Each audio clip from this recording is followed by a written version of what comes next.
There's a hidden reason why you might be struggling to lose weight, and it has nothing to do with calories, carbs, or how much you exercise. The wild part is your nervous system could be secretly sabotaging your weight loss efforts. Your nervous system actually controls how efficient your body burns calories. When you're constantly stressed, your body cranks up cortisol and adrenaline, hormones that tell your body to store fat, not burn it. This isn't just about feeling anxious. It's literally changing how your body processes everything you eat. But here's where it gets interesting. Fixing this might be simpler than counting every calorie for the rest of your life.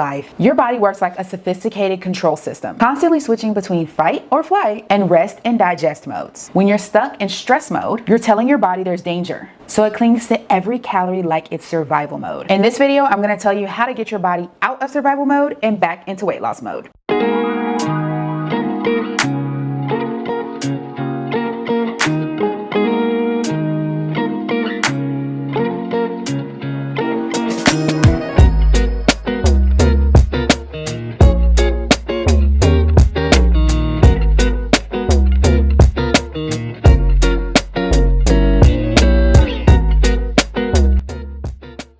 Hey y'all, what's up? My name is Kay Marie. I am an NLP certified nutrition and business coach.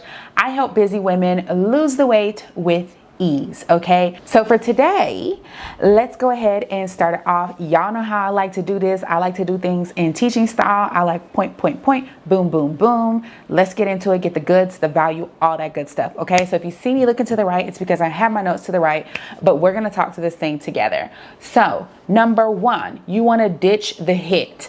I know a lot of people love high intensity interval training, which is what HIIT stands for. I used to be a HIIT girly. I've been to Orange Theory. I've done CrossFit. I've done, what is it called? Burn Boot Camp. I don't know, all of them, okay? I did everything except for Tybo because I was in that weird generation where we didn't have, our parents had Tybo, but we didn't do Tybo, but I missed the Zumba wave. Anyways, my HIIT was CrossFit, okay? But I'm telling you right now, if you are struggling to lose weight or you're a busy woman, your body is likely already producing a lot of cortisol and your stress hormones are like way up there. So there's no need for you to add something additional to that, and doing HIIT workouts adds addition to that, okay? Now there's probably gonna be some trainer who's gonna watch this video and be like, no, don't listen to her, do zone 2 cardio. If you wanna drop the weight, do zone 2 cardio, okay? Your body cannot burn fat if your stress hormones are through the roof. And HIIT workouts on top of stress, a busy schedule, a whacked out nervous system, like that is going to make it so much harder for you to lose weight. So slow and steady cardio, walking, jogging, Pilates, those are things that help calm your nervous system while still burning fat. You see the Pilates girls, you see the material, you see Lori Harvey. Don't make me put her on the screen. You see the material. Okay, there's a reason why, right? Because she's working out, but she's doing it in a way, and she's probably has a really good nutrition plan as well, but she's doing it in a way that doesn't add extra stress to her body, okay? You'll notice any women that you meet, women millionaires, okay? Women millionaires, multimillionaires, 7-figure earners, women, what do? Walking, jogging, Pilates. There's a reason why, okay? It works well with busy women and your schedule. And if that is your goal, if one of your goals is I'm gonna be a 6-figure earner, multi-6-figure earner, 7 figures, multi-7 figures, then hey, look at what they're doing and do the same thing. Number 2, you wanna make sure that you practice daily breath work. When you take a deep breath, it tells your body that you're safe, okay? This signals to your body, stop holding on to fat for survival. Same thing with calming down the nervous system, especially if you're a mom. I'm a mom, okay?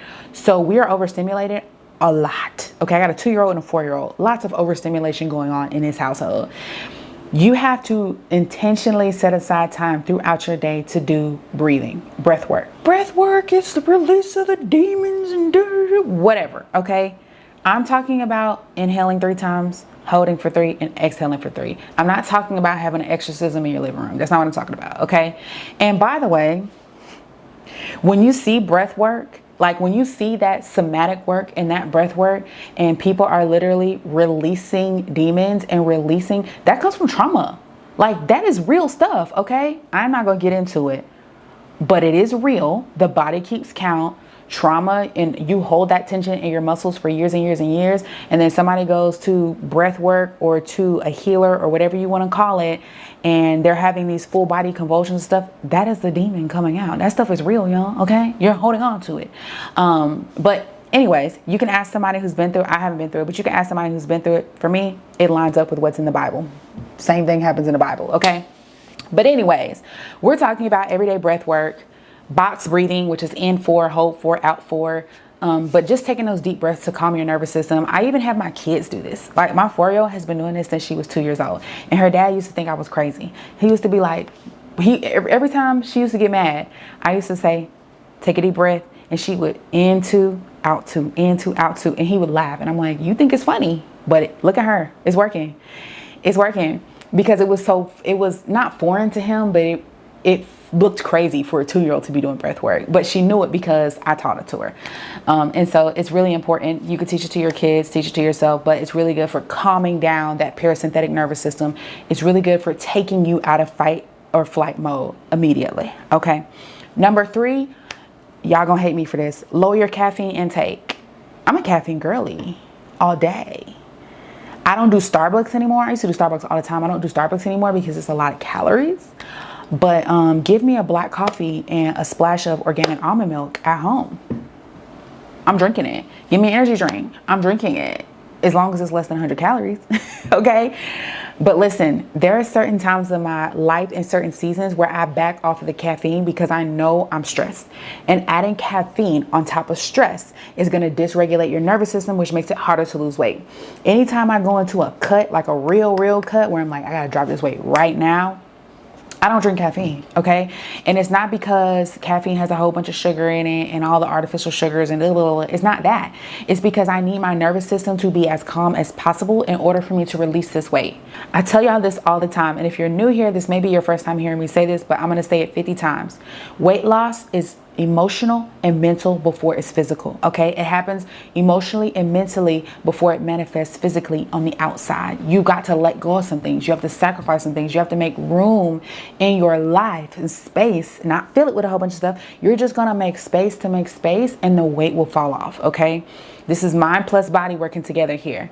But too much caffeine is gonna keep your body in that constant fight or flight mode. You have to cut back gradually. Watch your cravings, your stress. Watch it. I promise you, okay? Now listen, when I say cut back gradually, I'm serious on the cut back gradually, because the first time that I went on a detox, I did a hard stop of caffeine. I was drinking a lot of caffeine.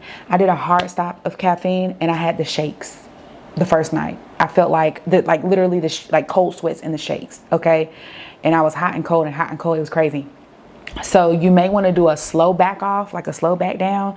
So if you do 2 energy drinks, cut down to 1. If you do 1, cut down to half. If you do half, cut down to a quarter, like whatever your half step is. If you do a cup of coffee, only do a half a cup.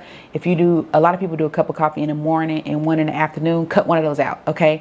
But slowly back down off of it because it is making it worse. And it is a vicious cycle because you're tired and you're stressed. So you drink the caffeine because it gives you energy and it boosts your mood, but then you crash and then you're in fight or flight mode. And then you drink another thing of caffeine or you eat something else with caffeine. By the way, matcha counts too. All my matcha girlies, I love y'all, but put the matcha down, okay? All my matcha dudes, I don't think it's any dudes here, but all my matcha dudes, put the matcha down, okay? If you see me on Instagram doing a Atlanta matcha tour, mind your business, because I'm really on the hunt for the best matcha in the city after trying matcha and not really knowing how I feel about it. But anyways, lower your caffeine intake, okay? Number 4, you want to make sure that you fuel with low glycemic foods. High sugar, high carb foods, they spike your blood sugar. They trigger stress responses. Literally, you eating chips is triggering a stress response. Your body is stressed because the blood sugar goes, and your body goes, oh my gosh, what's happening? It's trying to control everything, okay? And keep things stable. So high sugar, high carb, it's a no. I actually have almost completely cut out carbs. I know, it sounds crazy. It sounds bananas because I used to be a bread girly. I would eat a whole loaf of French bread. Mind your business.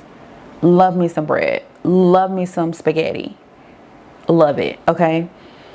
Love me some apple strudels. Not anymore, okay? I eat, if any, I may eat a carb like once every other week. I'm like once every other week, okay? I don't do rice, I don't do bread, I don't do pasta. Because unless I am in a training season, I'm in a training block, and I will do it the night before I do a long run. That is the only time you will see me eating a carb, because it spikes your blood sugar. You want to keep your body calm. You want to keep your blood sugar stable. You want your fat burning to be optimized while you're in the weight loss season. Now, if you're not in a weight loss season, I don't even know why you would be here watching this video right now. But if you're not in a weight loss season, or if you watch this video because you're trying to get through a weight loss plateau and you're going to hit your goal soon or whatever, once you hit your goal, you can reintroduce those things back into your diet. Not in large quantities. I would say still not in large quantities, because pasta still doesn't have a lot of nutritional value. Rice still doesn't have a lot of nutritional value, I guess, depending on what type of rice you're eating. But it's still not like adding to your diet that much. You know what I'm saying? It's really just for flavor and texture. That's really it. And comfort, depending on what you eat it with. Like rice and gravy is comfort food, you know? So you can reintroduce it in small portions, no more than half a cup. You will never for the rest of my life see me eating more than half a cup of a carb if I do eat it. And right now I only eat it the night before a long run, because it helps fuel your run. So you feel better when you're doing long runs. And I'm talking like 5 to 10 mile long runs. Okay. But you want to fuel with low glycemic foods. Number 5, prioritize sleep quality. Now this is an Apple Watch. I have been strongly considering moving over to a Garmin watch because I am curious about my sleep score. I feel like I get really good sleep, but I'm wondering, according to the sleep score, how good is it really? Okay, how good is it really? But sleep is when your body repairs. That is when your body releases fat. That's when your body balances hormones. It's literally like recuperating from the day.